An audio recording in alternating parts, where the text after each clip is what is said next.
ایک عورت جو اپنے بوائے فرینڈ کی طرف سے چھوڑے جانے کے دکھ میں تھی۔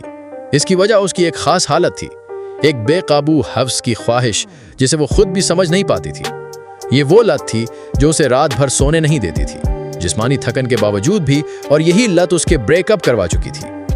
ایک رات جب اس کو نیند نہیں آ رہی تھی، جو نے اپنے آپ کو سنوارا اور تنہائی میں بس سٹاپ کی طرف نکل گئی، شاید کسی اجنبی کے لیے۔ بس سٹاپ پر ایک مرد بیٹھا تھا، تنہا اور خاموش۔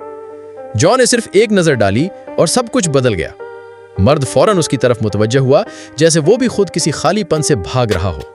لیکن جو کے لیے یہ سب کچھ آسان نہیں تھا۔ ہر ایسا لمحہ اس کی اپنی ذات کے اندر ایک زخم کی طرح اترتا۔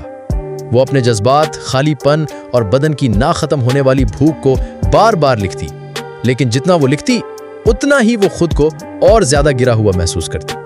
وہ ایک ماہر نفسیات کے پاس گئی، لیکن وہاں بھی اسے کوئی جواب نہ ملا۔ زندگی، تعلق، جسم سب الجھ چکے تھے۔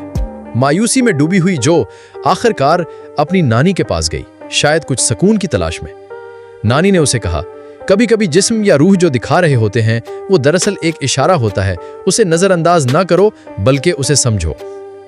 اسی دوران جو کا پہلا بوائے فرینڈ اچانک واپس آیا۔ اس نے نہ صرف ساتھ رہنے کی خواہش کی بلکہ اسے ایک نیا گھر بھی دیا، وہ جگہ جس کا جو خواب دیکھتی آئی تھی۔ لیکن جو جلد ہی سمجھ گئی کہ اس کا یہ پرانا محبوب ایک پوزیسیو شخص ہے۔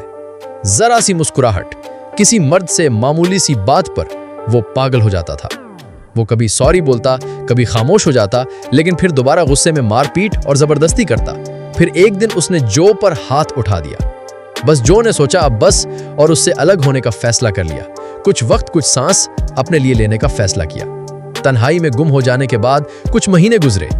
جو نے اپنی ذات کو دوبارہ پہچاننا شروع کیا، اور پھر ایک دن اس نے اپنے دل کی سن کر ایک ہائی کلاس کلب میں نوکری کر لی، جہاں وہ ان لوگوں کا خیال رکھتی تھی جن کے پاس سب کچھ تھا لیکن پھر بھی کچھ کمی تھی۔ شاید یہی اس کی اصل منزل تھی، ایسے لوگوں کی خدمت جو بظاہر مکمل تھے مگر اندر سے خالی۔ چاہے سب کچھ ہمیشہ اچھا نہ ہو، لیکن جو کو وہاں سے خوشی، عزت اور خود کی شناخت واپس ملنے لگی۔ اب وہ اپنی پرانی حالت کو بیماری نہیں مانتی، بلکہ فخر سے خود کو ایک حقیقی سروائیور کہتی ہے۔